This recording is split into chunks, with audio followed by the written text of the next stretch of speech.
Hello दोस्तों, नमस्कार। मैं प्रीतम कुमार आप सबों का स्वागत करता हूं आपके अपने चैनल सिद्धार्थ एजुकेशन पॉइंट पर। आज का वीडियो इंग्लिश के कुछ अति महत्वपूर्ण, मैं अति महत्वपूर्ण इसलिए बोल रहा हूं क्योंकि ये बहुत इंपॉर्टेंट है। आप जब भी कभी इंग्लिश बोलते होंगे, इंग्लिश का क्वेश्चन बनाते होंगे, चाहे वो स्पेलिंग एरर हो, चाहे वो सीटेड क्वेश्चन हो, किसी भी क्वेश्चन को आप देखते होंगे, आपको ये सारे वर्ड मिलते होंगे, जैसे still, yet, hard, hardly, late, lately, soon, shortly. ये सारे वर्ड जो हैं ये सब आपको हमेशा देखने को मिलेंगे। तो आप आज का वीडियो बिल्कुल स्किप ना करें और बिल्कुल ध्यान से समझिए। आपका ये सारा प्रॉब्लम, इन सब वर्ड का कोई भी कंफ्यूजन, गारंटी है मेरा कि आपको कभी नहीं होगा। तो आप जो भी लोग पहली बार चैनल को विजिट कर रहे हैं वो इसको सब्सक्राइब जरूर कर लें, ताकि हमारा फैमिली और बड़ा हो जाए और हम लोग इसी प्रकार से आगे बढ़ते रहें। आइए वीडियो को शुरू करते हैं।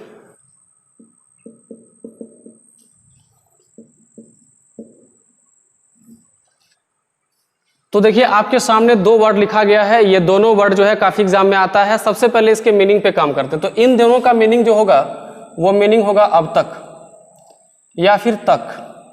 दोनों सेंस में इसका मीनिंग होता है। समान रूप से हम लोग इसको अब तक के रूप में देखते हैं। लेकिन अगर दोनों का मीनिंग समान है तो यहाँ पे दिक्कत ये होगी कि प्रयोग कैसे करना है इसका। ठीक है, तो देखिए इसका जो प्रयोग होगा कि ये एफर्मेटिव, इसको हम लोग समझिए, सिंपली समझेंगे पॉजिटिव। इसका प्रयोग एफर्मेटिव सेंटेंस में किया जाएगा। ठीक है, जबकि येट का प्रयोग, जबकि इसका प्रयोग नेगेटिव सेंटेंस में किया जाएगा। ठीक है, तो नेगेटिव मतलब क्या हो, इसमें कि नो, नॉट, नेवर का प्रयोग किया जाए उसे हम नेगेटिव कहते हैं। या फिर कोई ऐसा सेंटेंस जिसमें कि नकारात्मक भाव आए, नेगेटिविटी की भाव आए, उसे हम क्या बोलते हैं, नेगेटिव सेंटेंस कहते हैं। जैसे अब मान लीजिए कि इसमें एक सेंटेंस लिखे कि she is still dancing on the stage. तो आपको एक बात ध्यान रखना है कि स्टिल का प्रयोग कहां करना है, वर्ब से पहले करेंगे तो वो ज्यादा बेटर होगा और अच्छा भी लगेगा, और ये इंग्लिश में से अच्छा भी माना जाता है। ठीक है, वैसे तो लोग इसको लास्ट में भी रख देते हैं स्टिल को, लेकिन उतना बेटर नहीं है। आप हमेशा इसको वर्ब से पहले लेके आने का प्रयास करेंगे। ठीक है, एक एग्जांपल और लेते हैं, जैसे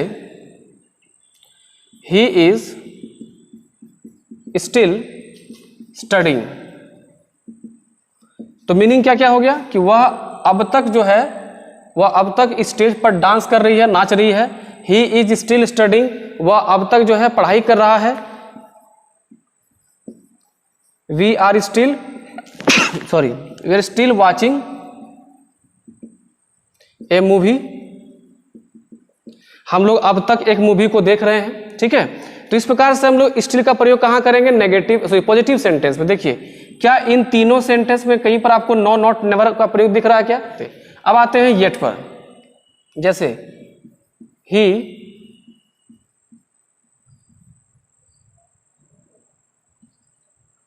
डिड लेते हैं, he did not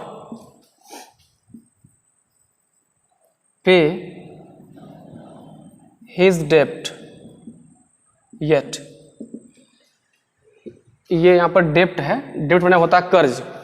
he did not पे हिज डेप्ट येट। अब देखिए, अगर इस येट को आप चाहें तो यहां भी ले आ सकते हैं, स्टार्टिंग में भी ले आ सकते हैं, दोनों में कोई दिक्कत नहीं है। तो येट का प्रयोग या फिर शुरू में या फिर लास्ट दोनों में हो सकता है।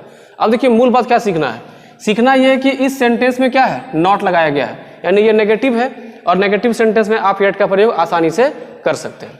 एक और सेंटेंस देखते हैं, जैसे मोदी जी इज नॉट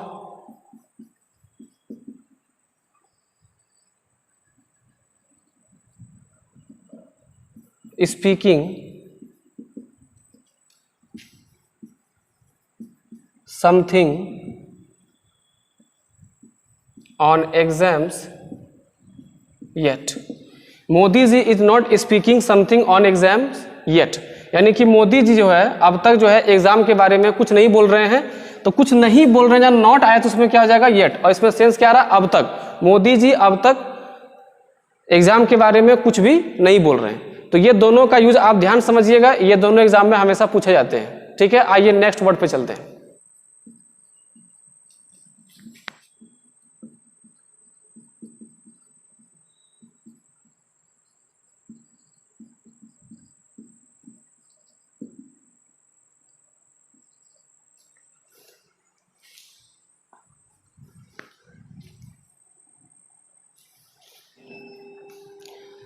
तो देखिए अब आपके सामने दो तरह के वर्ड रखे गए हैं। इधर रखा गया है 3 वर्ड, शॉर्टली, प्रेजेंटली, लेटली, और यहाँ रखा गया सून।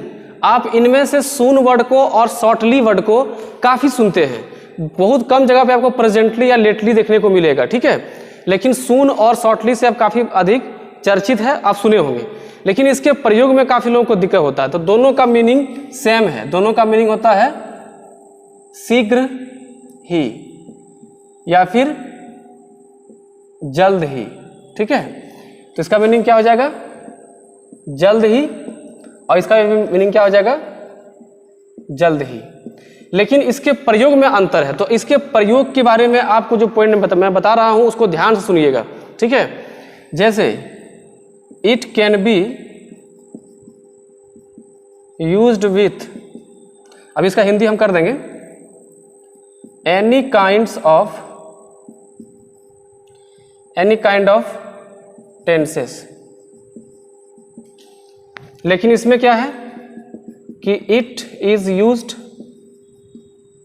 विथ फ्यूचर टेंस और tense with the sense of futurity. अब ये क्या हो गया कि इसका प्रयोग या तो फ्यूचर टेंस में करेंगे या फिर ऐसा कोई टेंस जो कि भविष्य के बारे में या भविष्य का जो है उसमें गुण दिखता हो, भविष्य के बारे में बताने वाला गुण दिखता हो। जैसे आप एग्जाम्पल ज़रा बढ़िया समझ लीजिए, जैसे आप एक एग्जाम्पल को थोड़ा अच्छे समझ लीजिए। जैसे देखिए, आप कहते हैं कि we are going to watch a movie. अभी आप मूवी देखने गए नहीं हैं, जाने वाले हैं, तो आप क्या बोलते हैं कि I am going to watch a movie in the evening. आपने ये नहीं कहा कि I will go to watch a movie, आपने क्या कहा? I am going to watch a movie. जबकि इज एम आर किस में आता? प्रेजेंट टेंस में।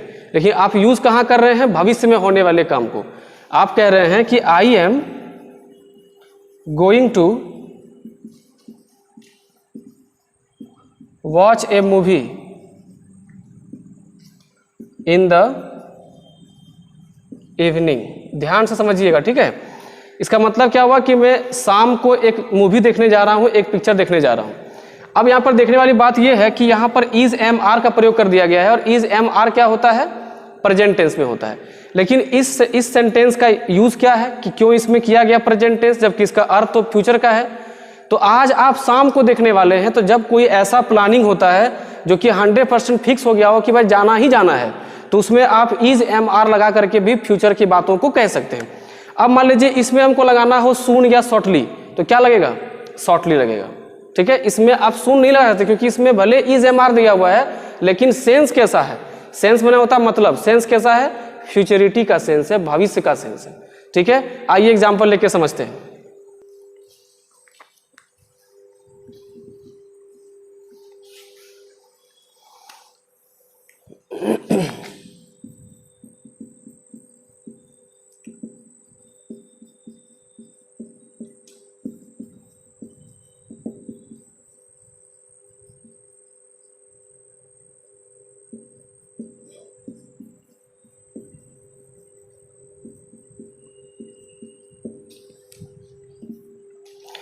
तो आइए पहले सून पर 3 तरह के सेंटेंस को समझने का प्रयास करते हैं कि इन तीनों में से कौन सही है।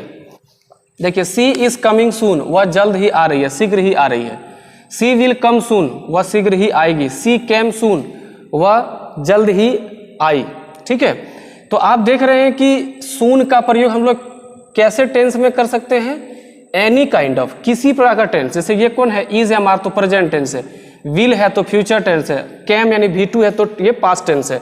तो ये तीनों सही सेंटेंस है क्योंकि तीनों में प्रयोग सून का हम कर सकते हैं। लेकिन जब बारी यहाँ पे आएगी तो अगर हम इसी सेंटेंस को लिखना चाहेंगे कि सी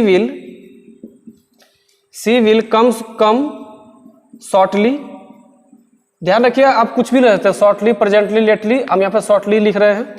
जैसे यहाँ पे जगह सी कैम लेटली, ध्यान रखिएगा। देखो लेटली सुनने में लगता है कि भाई देरी से, है ना। लेटली वर्ड किससे बना है? लेट से। लेकिन सुनने में लगता है देरी से, लेकिन होता क्या है? जल्दी ही या तो शीघ्र ही, ठीक है दोस्तों, उल्टा मीनिंग होता है। अब ऐसे इसमें हम लिखते हैं कि सी इज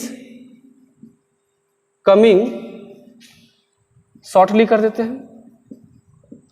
ठीक है, अब आपको अगर पूछा है कि कौन सेंटेंस सही है, तो भाई आप इसमें ये सेंटेंस को भी सही मार सकते हैं और ये सेंटेंस को भी सही मार सकते हैं।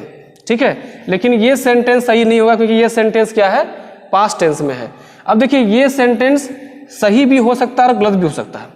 अगर ये भविष्य के बारे में आप नहीं बोल रहे हैं, अगर आप कंफर्म नहीं है कि सी इज कमिंग शॉर्टली, कि वह शीघ्र ही आ रही है, आप ऐसे ही बोल दिए, आपको नहीं पता है कि टिकट वो करवाया कि नहीं करवाया, लेकिन अगर इससे पहले कोई सेंटेंस लिखा होता कि सी हैज बुक्ड ए टिकट, ठीक है, अगर यहां हम लिख दें कि सी हैज